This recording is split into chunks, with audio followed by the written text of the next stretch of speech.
Hello, good evening ताई. कशा आहात तुम्ही सगळ्याजणी? आय होप तुम्ही सगळ्याजणी छान असाल.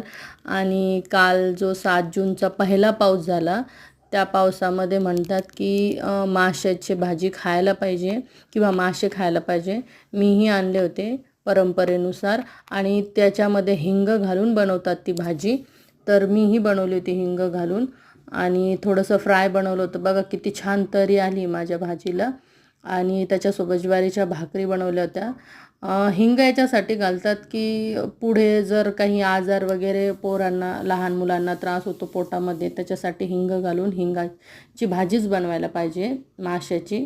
छान असतं. आणि पहिला पाऊस असतो म्हणून ते छान असतं, सर्दी वगैरे काही होत नाही म्हणून ती परंपरा चालू आहे. मी ती फॉलो केली. ज्वारीच्या भाकरी आहे. जर माझे व्हिडिओ बघायला आवडत असतील तर लाईक सबस्क्राईब करा आणि शेअरही करा. बाय. पुन्हा